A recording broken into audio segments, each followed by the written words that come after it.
اعوذ باللہ من الشیطان الرجیم بسم اللہ الرحمن الرحیم۔ خواتین و حضرات، سورہ اعراف کی آیت 13 زیر 10 ہے۔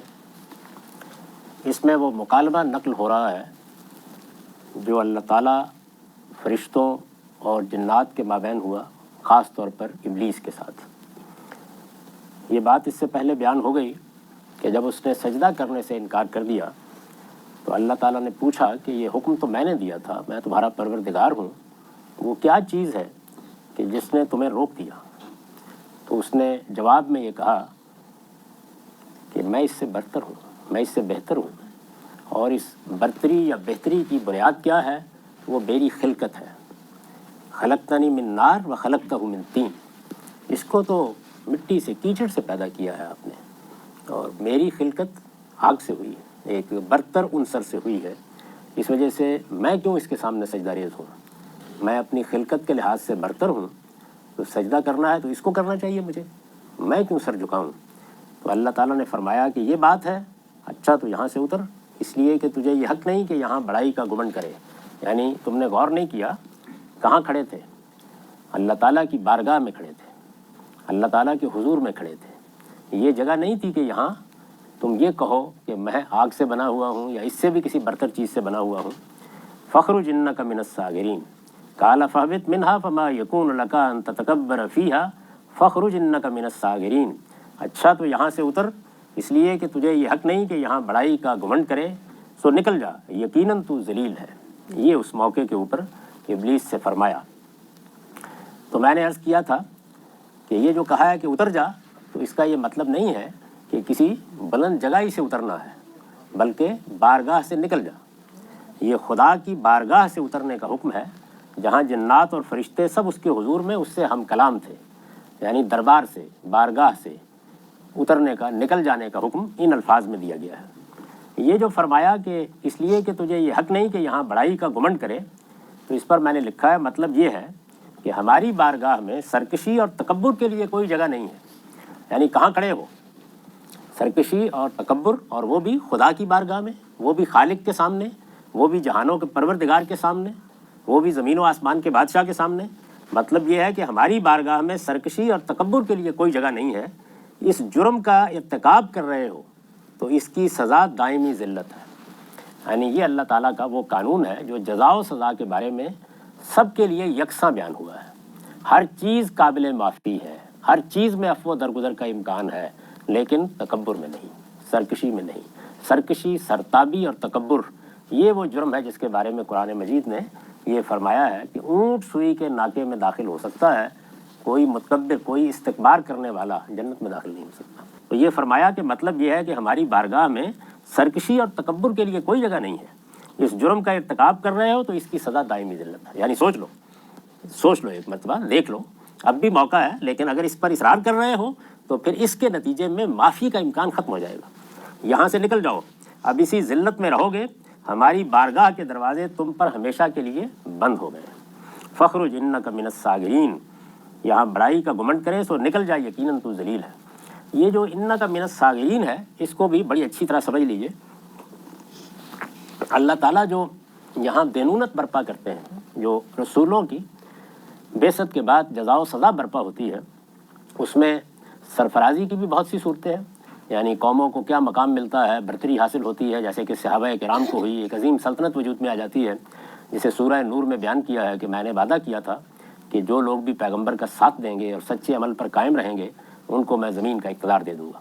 لیکن دوسری جانب جو سزا دی جاتی ہے وہ دو صورتوں میں ہوتی ہے۔ ایک موت کی سزا، جن لوگوں نے شرک کو دین بنا لیا اور وہ اسی پر اصرار کر کے کھڑے ہو گئے، ان کے لیے موت کی سزا۔ اور جن لوگوں نے شرک کو دین نہیں بنایا لیکن دین کو بحیثیت دعوت کے قبول کرنے کے لیے تیار نہیں ہوئے، اور کس چیز میں مبتلا ہوئے؟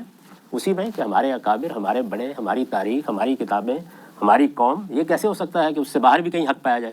اب اللہ تعالیٰ کا قانون یہ ہے کہ حق کہاں آئے گا اور کہاں سے آئے گا، یہ وہی فیصلہ کرتا ہے۔ یعنی یہ تو نہیں ہو سکتا کہ جو مدرسہ آپ نے بنایا ہے ہمیشہ اسی میں سے حق پیدا ہو، جو طبقہ آپ نے پیدا کیا ہے ہمیشہ اسی کی زبان پر حق آئے۔ وہ کہیں سے بھی آئے گا، اور آئے گا تو امتحان پیدا کر دے گا۔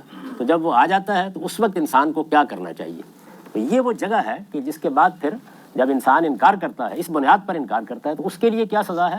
اس کے لیے یہی الفاظ ہیں وہاں بھی، حتیٰ یؤتوا الجزیۃ عن ید وہم صاغرون، محکومی کی سزا، یہاں پر بھی یہی کہا ہے فاخرج انک من الصاغرین، یعنی دائمی ذلت کی سزا، دائمی محکومی کی سزا، الا یہ کہ آدمی توبہ کر لے۔ انسانوں کے لیے تو اس کا دروازہ کھلا ہوتا ہے، لیکن اس نے انکار کر دیا، کہا کہ اس کا کوئی سوال نہیں۔ اب دیکھیے اس نے آگے سے کیا کہا، قال انظرنی الی یوم یبعثون، بولا مجھے اس دن تک مہلت دے جب لوگ اٹھائے جائیں گے، یعنی پھر میں ایک مشن رکھتا ہوں، مجھے اب اس سے انتقام لینا ہے۔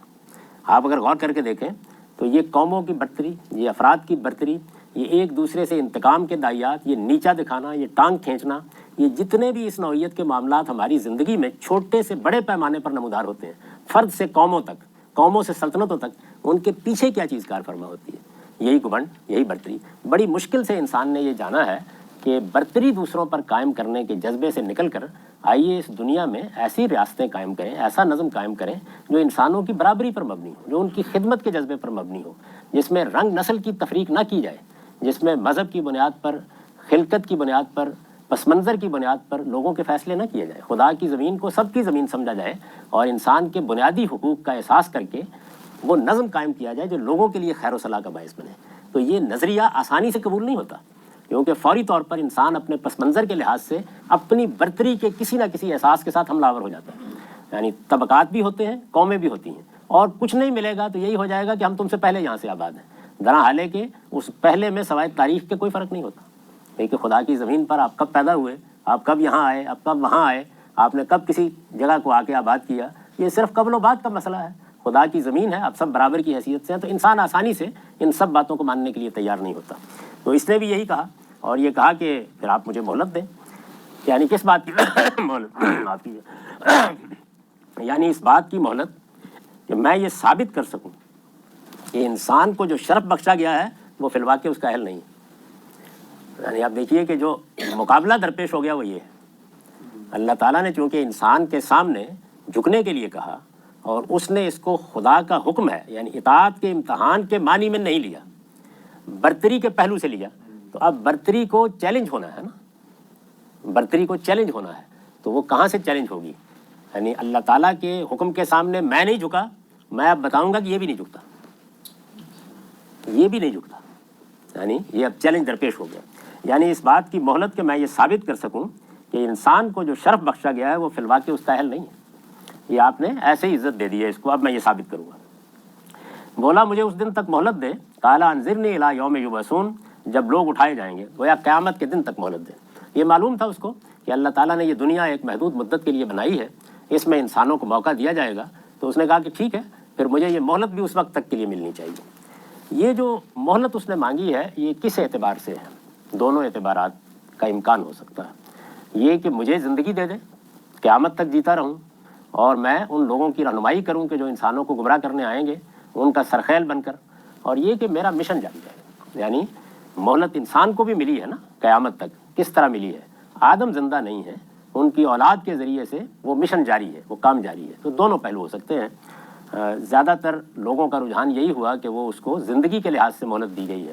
استاد امام کا رجحان یہ ہے کہ نہیں، یہ مشن کی مہلت ہے، یعنی یہ ضروری نہیں ہے کہ ابلیس کو ابدی حیات دے دی گئی ہو یا قیامت تک کی زندگی دے دی گئی ہو، یہ ضروری نہیں ہے، لیکن اس کی نفی بھی نہیں کی جا سکتی۔ دونوں پہلو ہیں اس میں۔ انظرنی الی یوم یبعثون، مجھے اس دن تک مہلت دے جب لوگ اٹھائے جائیں گے۔ قال انک من المنظرین، فرمایا تجھے مہلت ہے۔ اس سے اندازہ کیا جا سکتا ہے کہ پروردگار عالم کا بھی مزاج کیا ہے، فرمایا مہلت، اچھی بات، جائیے یہ کام کیجیے۔ اس کے معنی یہ ہے کہ ابلیس اور اس کی ذریت کو، یعنی اس کی اولاد کو، یہ دوسری جگہ قرآن نے واضح کر دیا ہے کہ ہوا و قبیلہ، یعنی وہ اور جو اس کی آل اولاد میں، اس کے پیروکاروں میں، اس کے قبیلے میں اس کے ساتھ شامل ہیں، یہ سب ہے۔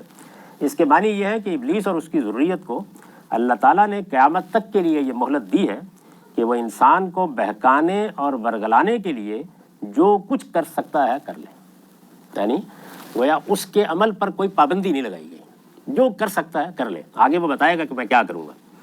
فرمایا تجھے مہلت ہے۔ انسان کے شرف و مزیت، یعنی انسان کو جو شرف حاصل ہوا ہے، جو امتیاز حاصل ہوا ہے، مزیت امتیاز حاصل ہوا ہے، برتری حاصل ہوئی ہے، انسان کے شرف و مزیت کے معاملے کا فیصلہ اس کے نتیجے میں قیامت پر ملتوی ہو گیا ہے۔ یعنی جب اللہ تعالیٰ نے اس کو مہلت دے دی تو اس کا لازمی نتیجہ کیا ہے کہ اب فیصلے کا دن وہی ہوگا جس دن دوبارہ اٹھایا جائے گا۔ تو اب قیامت کے دن فیصلہ ہوگا کہ کون حقیقی شرف کا مستحق بنا، کس کو فی الواقع یہ اہلیت حاصل تھی کہ اللہ نے اس کو یہ مقام دیا، ابلیس کس انجام کو پہنچا اور انسان کس انجام کو پہنچا، اس کا فیصلہ اب وہاں ہوگا۔